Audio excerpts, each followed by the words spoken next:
안녕하세요, 여러분. 오늘 굿모닝 말씀 산책에 참석하신 모두 축복하고 환영합니다.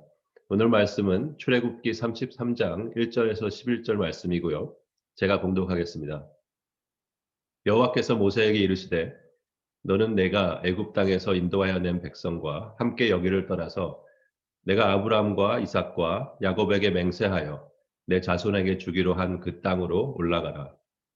내가 사자를 너보다 앞서 보내어 가나안 사람과 아모리 사람과 헷 사람과 브리스 사람과 히위 사람과 여부스 사람을 쫓아내고 너희를 젖과 꿀이 흐르는 땅에 이르게 하려니와 나는 너희와 함께 올라가지 아니하리니 너희는 목이 곧은 백성인즉 내가 길에서 너희를 진멸할까 염려함이라 하시고 백성이 이 준엄한 말씀을 듣고 슬퍼하여 한 사람도 자기의 몸을 단장하지 아니하니 여호와께서 모세에게 이르시기를 이스라엘 자손에게 이르라 너희는 목이 곧은 백성인즉 내가 한순간이라도 너희 가운데에 이르면 너희를 진멸하리니 너희는 장신구를 떼어내라 그리하면 내가 너희에게 어떻게 할 것인지 정하겠노라 하셨습니다. 이스라엘 자손이 호렙산에서부터 그들의 장신구를 떼어내니라. 모세가 항상 장막을 취하여 진 밖에 쳐서 진과 멀리 떠나게 하시고 회막이라 이름하니 여호와를 앙모하는 자는 다 진 바깥 회막으로 나아가며 모세가 회막으로 나아갈 때에는 백성이 다 일어나 자기 장막 문에 서서 모세가 회막에 들어가기까지 바라보며 모세가 회막에 들어갈 때 구름 기둥이 내려 회막 문에 서며 여호와께서 모세와 말씀하시니 모든 백성이 회막문에 구름 기둥이 서 있는 것을 보고 다 일어나 각기 장막문에 서서 예배하며 사람이 자기의 친구와 이야기함 같이 여호와께서는 모세와 대면하여 말씀하시며 모세는 진으로 돌아오나 눈의 아들 젊은 수종자 여호수아는 회막을 떠나지 아니하니라. 이것은 하나님의 말씀입니다. 아멘. 오늘 주신 본문을 한 절씩 살펴보면서 하나님 은혜를 함께 나누기를 원합니다. 먼저 1절에서 6절까지 말씀을 보면요. 하나님께서는 출애굽을 인도하셨던 이스라엘 백성들과의 가나안 동행을 거부하십니다. 모세가 이스라엘 백성 가운데 있는 죄악을 제거하고 생명을 건 중보 기도를 했음에도 불구하고 하나님께서는 쉽게 그 진노를 거두시지 않으십니다. 하나님께서 함께 동행하지 않겠다고 하시는 이유는 이스라엘 백성이 도중에 진노를 받아 진멸당할까 염려하시기 때문이라고 하셨습니다. 이 또한 하나님의 긍휼이라고 볼 수 있습니다. 먼저 1절을 보면요. 모세의 중보 기도를 들으신 하나님께서는 우상 숭배의 죄를 범한 이스라엘을 가리켜 하나님 여호와가 인도하신 백성이 아니라 모세 너가 인도하여 낸 백성이라고 바꾸어 말씀하십니다. 출애굽기 19장 4절에 보면 내가 어떻게 독수리 날개로 너희를 업어 내게로 인도하였음을 너희가 보았느니라라고 말씀하셨고요. 20장 2절에는 나는 너를 애굽 땅 종 되었던 집에서 인도하여 낸 너의 하나님 여호와라고까지 말씀하셨던 하나님이 이제는 모세 너가 인도하여 낸 백성이라고 극히 대조적으로 말씀을 하시는 것입니다. 앞장인 32장 7절에서도 우상 숭배를 하고 있었던 이스라엘 백성을 가리켜 모세 너가 인도해 낸 백성이라고 말씀하신 것을 다시 한번 반복하시는 것입니다. 어떻게 보면 이스라엘 백성에 대한 하나님의 오너십을 부인하시는 것 같이 보입니다. 아직도 이스라엘의 우상 숭배로 인해 파기된 하나님과의 언약 관계가 온전히 회복되지 못했음을 시사해 주고 있습니다. 하지만 내 자손에게 주막한 그 땅을 언급하시면서 이스라엘이 이렇게 죄를 범하여서 하나님을 노하게 하였지만 하나님께서 아브라함과 그 자손에게 약속한 그 땅을 주시겠다고 하는 그 약속은 변치 않았음을 보여주고 있습니다. 2절 내가 사자를 너보다 앞서 보내어 가나안 사람들을 쫓아내고 라는 말씀은 가나안을 정복하는 것이 전적으로 하나님께서 그들을 위해 싸워 주셨기 때문이 가능한 것이지 이스라엘 백성이 강해서 그들 스스로의 힘으로 될 수 있는 것이 아니라는 것을 보여줍니다. 3절을 보면요. 약속의 땅에 이르게 하는 언약은 지키시되 하나님께서는 이스라엘 백성과 함께 동행하지 않으시겠다는 다소 충격적인 말씀을 하십니다. 다시 19장 4절과 5절을 인용하면 너희가 내 말을 잘 듣고 내 언약을 지키면 너희는 모든 민족 중에 내 소유가 되겠고라고 하시며 축복을 베풀고자 하셨던 하나님의 약속이 이스라엘 불순종으로 이행될 수 없다는 의미로도 이해할 수 있습니다. 동행 거부의 이유는 내가 너희를 진멸할까 염려함이니라 라고 하셨습니다. 여기서 진멸이라는 단어는요, 먹어치우다, 태워버리다와 같은 강한 의미가 있습니다. 하나님께서 이스라엘과 동행할 경우 이스라엘이 다시 범죄하면 하나님의 공의에서 오는 진노를 피하기 어렵다는 뜻입니다. 4절을 보시면 이스라엘 백성의 반응이 나옵니다. 백성이 이 황송한 말씀을 듣고 슬퍼하여 한 사람도 그 몸을 단장하지 아니하니, 여기에서 이 황송한 말씀은 불길한 말씀 또는 언짢은 말씀이라는 뜻입니다. 항상 하나님이 그들의 보호자로 함께 계실 거라는 생각에서 이제 그들은 이와 같은 경고를 듣고 더 이상 몸을 단장하지 않았습니다. 이는 자신들의 지은 우상 숭배의 죄를 다시 진정한 회개에 이르지까지는 않았지만 후회하는 모습이 보이기 시작하는 것입니다. 5절, 너희는 목이 곧은 백성인즉 내가 순식간이라도 너희 중에 행하면 너희를 진멸하리니 너희는 단장품을 제하라. 잠깐 동안이라도 하나님께서 이스라엘과 함께 계시면 그 죄가 너무 가득하여 금세 진멸당할 거라는 말씀입니다. 하지만 이런 죄성을 아시면서도 다시 마음을 바꾸시려고 그들에게 요구를 하십니다. 너희는 단장품을 제하라.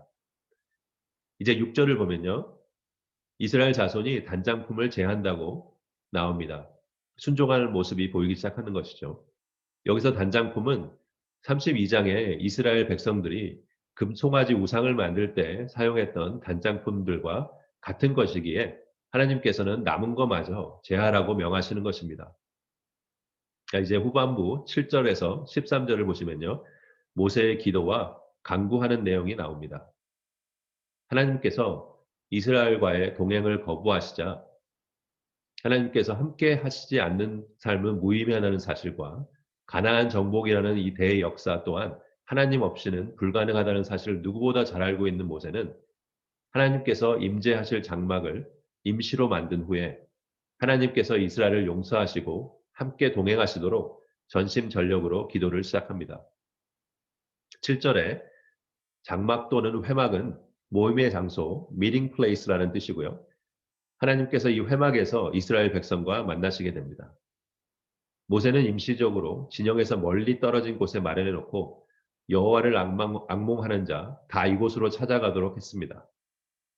우리가 하나님을 악몽하며 찾아갈 때도 우리가 있는 장소와 다른 따로 구별된 곳, 그리고 그곳을 찾아 나가야 하는 의지와 수고함도 요구된다는 의미를 찾을 수 있습니다. 8절을 보면요, 백성들이 회막으로 나가는 모세를 볼 때 다 일어나서 들어갈 때까지 바라보며 라는 말씀을 볼 때 이제까지 백성들이 하나님 경고를 대언하는 모세의 말을 경청하지 않다가 이제는 일어나서 그들의 인도자가 된 모세를 바라보며 이전에는 볼 수 없었던 모세에게 존경과 두려움의 표시를 하고 있습니다. 그리고 들어갈 때까지 바라보는 모습이 마치 하나님 여호와를 다시 찾는 모습이 연상이 됩니다. 9절에 모세가 회막에 들어갈 때 구름 기둥이 내려라고 하는데, 구름 기둥은 출애굽기 13장 21절 출애굽 당시 이스라엘을 앞서가며 인도했던 것처럼 하나님이 임재하심을 상징합니다. 이처럼 모세가 세운 임시 회막에 임재하신 것은 비록 이스라엘이 우상 숭배로 큰 범죄를 하였지만 그들이 회개하고 나오면 외면하지 않고 들으시겠다는 의미가 담겨 있습니다. 10절에 보면 이 구름 기둥을 보고 이제 모든 백성이 다 일어나 경배하며 라고 합니다. 바로 32장 8절에서 금송아지 앞에서 예배하고 제물을 드렸던 그 백성들이 이제 하나님 앞에 일어나 경배를 드리는 모습으로 바뀌기 시작하는 것입니다. 그들의 광야 생활을 이끄신 구름 기둥을 바라보며 하나님께로 다시 돌이키기 시작합니다. 이처럼 회개는 하나님께 대한 예배와 경배 없이는 일어날 수 없습니다. 마지막 11절에 여호와께서 모세와 친구와 이야기함 같이 대면함으로 말씀하셨다고 나와 있습니다.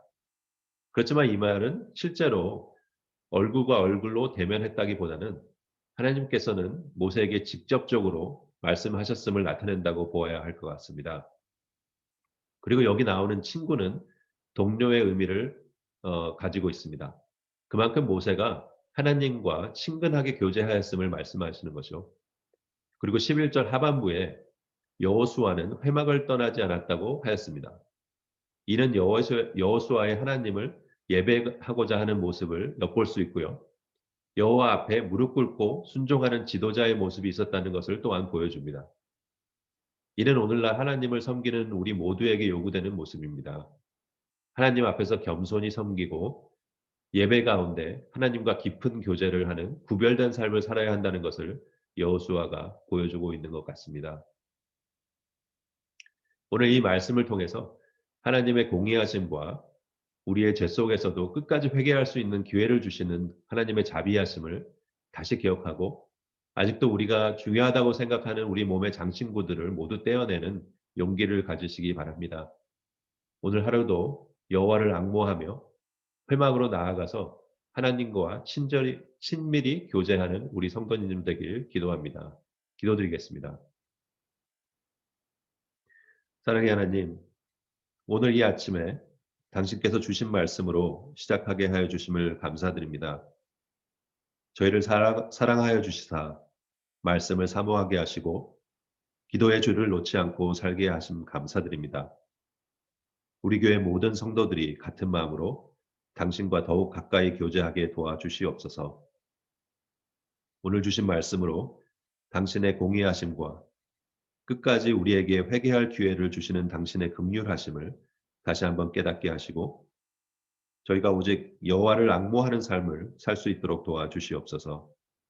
감사드리며 주 예수 그리스도의 이름으로 기도드립니다. 아멘. 함께 기도 제목을 나누겠습니다.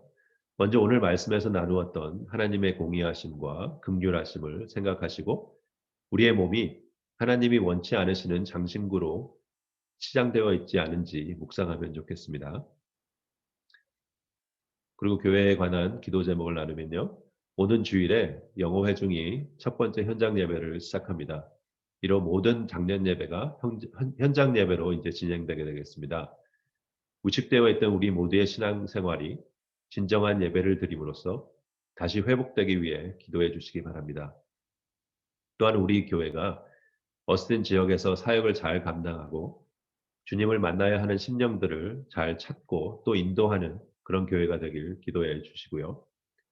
이번 주까지 휴가 중이신 담임 목사님이 충분한 휴식을 가지시고 재충전되어서 건강한 모습으로 돌아오시게 기도해 주십시오.